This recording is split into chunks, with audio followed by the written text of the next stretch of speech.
Assalamualaikum, selamat datang para pejuang P3K Bidan di channel YouTube saya, Bidan Gembul. Terima kasih bagi yang sudah like, share, and subscribe. Bagi yang belum, tolong bantu like, share, and subscribe ya. Oke baik teman-teman, kali ini kita bahas materi kembali ya, materi pokok soal kompetensi teknis bidan sesuai Kemenpan RB. Kali ini tentang posyandu, karena dari FR sebelumnya, dari teman yang udah ujian itu ada pertanyaan perihal posyandu.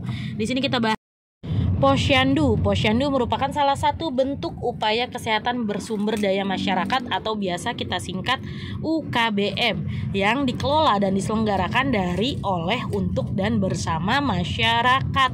Dalam penyelenggaraannya pembangunan kesehatan guna memberdayakan masyarakat dan memberikan kemudahan kepada masyarakat dalam memperoleh pelayanan kesehatan dasar untuk mempercepat penurunan angka kematian ibu dan bayi. Ada 5 langkah dalam pelaksanaan posyandu. Kalau dulu disebutnya 5 meja, sekarang 5 langkah. Langkah yang pertama yaitu pendaftaran. Langkah kedua yaitu penimbangan dan pengukuran tinggi badan. Lalu di langkah ketiga ada pencatatan, diisi ke dalam buku PINK atau KMS kalau dulu. Langkah 4 itu pelayanan kesehatan, terdiri dari pemberian imunisasi, pemberian tablet tambah darah, lalu juga pemberian vitamin A, pemberian obat cacing jika pelaksanaannya di posyandu balita. Lalu selanjutnya adalah langkah kelima. Langkah kelima itu merupakan penyuluhan yang dilakukan oleh kader kesehatan didampingi oleh tenaga kesehatan. Berarti posisi kita sebagai tenaga kesehatan adanya di langkah ke-4. Kalau dulu ada di langkah kelima ya. Jadi ini ya, pelayanan posyandu pada sasaran bayi dan balita. Langkah 1 pendaftaran. Langkah 2 pengukuran dan penimbangan. Langkah 3 pencatatan buku PINK atau buku KIA atau KMS. Langkah 4 pemberian pelayanan kesehatan seperti imunisasi, vitamin A, obat cacing, tablet tambah darah, oralit. Lalu langkah 5 ialah penyuluhan. Ini kita ada strata posyandu. Jadi posyandu itu terdiri dari 4 strata, yaitu ada posyandu strata Pratama, Madya, Purnama, dan Mandiri. Pembedaannya yaitu ada 8 indikator yang membedakan. Yang paling jelas adalah dari frekuensi penimbangan kegiatannya. Ada yang kurang dari 8 dan ada yang lebih dari 8. Nanti ini bisa dipahami ya, dan teman-teman bisa di screenshot untuk strata posyandu. Lalu ke indikator posyandu. Kita ada yang namanya indikator posyandu, yaitu ada istilah SKDN. S merupakan sasaran balita di suatu wilayah. K merupakan balita yang memiliki KMS atau buku PINK ya. Lalu D, balita yang ditimbang berat badannya. Lalu ada N, balita yang ditimbang dan naik berat badannya. Dari SKDN ini muncullah indikator dari si posyandu yang merupakan pelaporan kegiatan posyandu. Ada indikator K per S, yaitu indikator yang membandingkan jangkauan atau liputan program. Indikator ini dihitung dengan cara membandingkan jumlah balita yang dapat di posyandu dan memiliki KMS dengan jumlah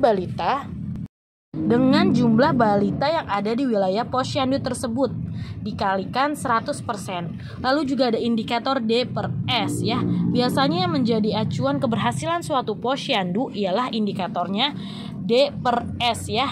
D per S adalah indikator yang menggambarkan tingkat partisipasi masyarakat dalam kegiatan di posyandu.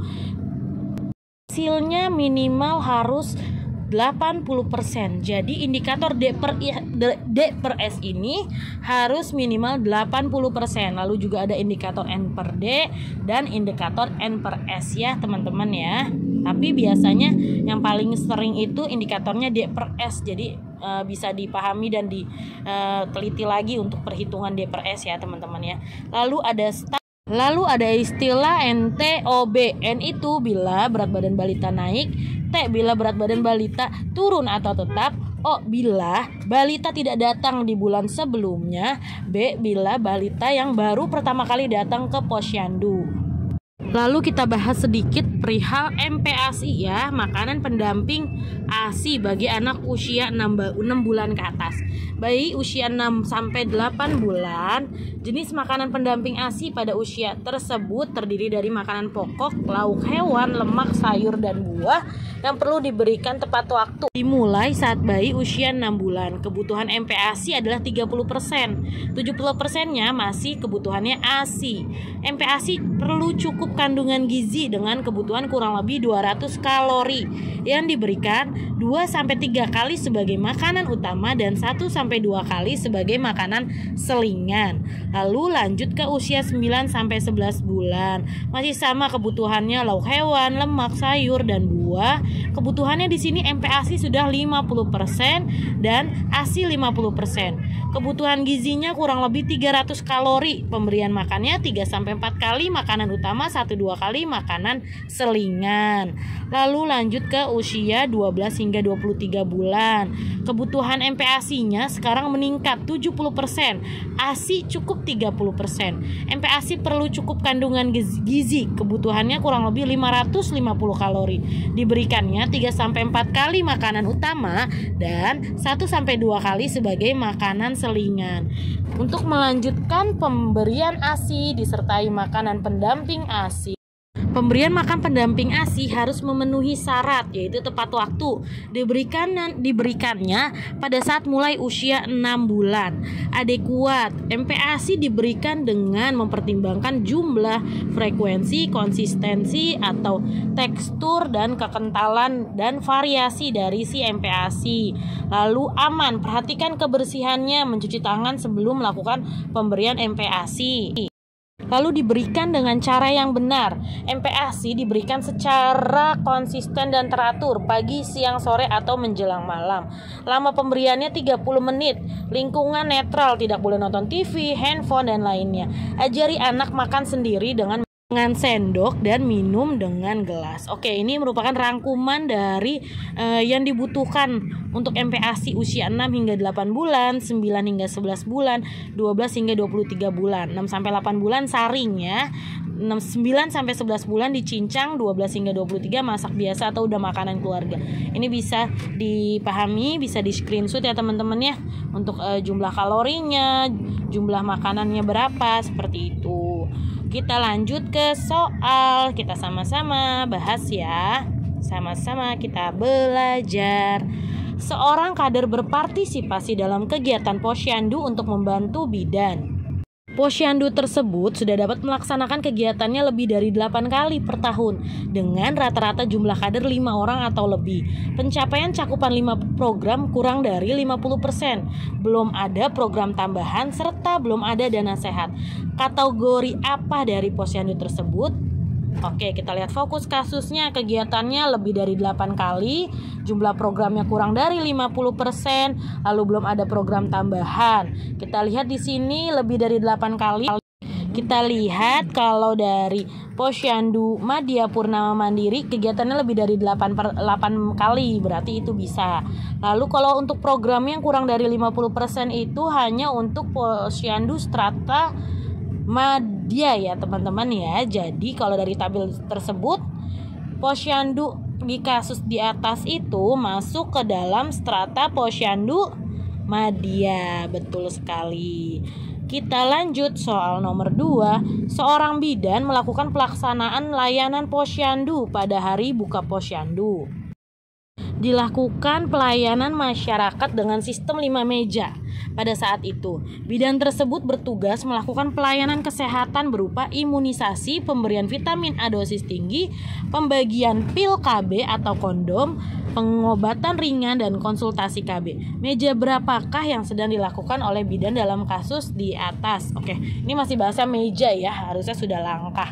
Oke, fokusnya itu merupakan kegiatan pelayanan kesehatan. Kita bisa lihat ya, pelayanan kesehatan berdasarkan slide-slide sebelumnya itu merupakan ada di meja keempat ya teman-teman ya.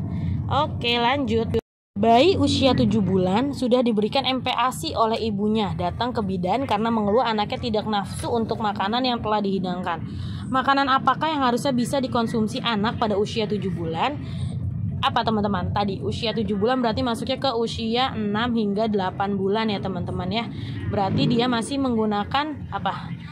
Bubur saring ya teman-teman ya, atau makanan yang disaring. Seperti itu. Seperti yang ada di tabel rangkuman sebelumnya tentang MPASI usia 6 hingga 8 bulan. Oke, teman-teman. Oke, kiranya sampai di sini dulu pembahasan kita tentang Posyandu dan juga sedikit soalnya, semoga bermanfaat untuk teman-teman. Tetap semangat ya pejuang Garuda, tetap semangat pejuang P3K Bidan. Terima kasih kepada teman-teman semua bantuannya, like, share, and subscribe-nya.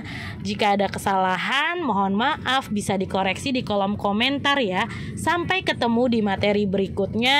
See you.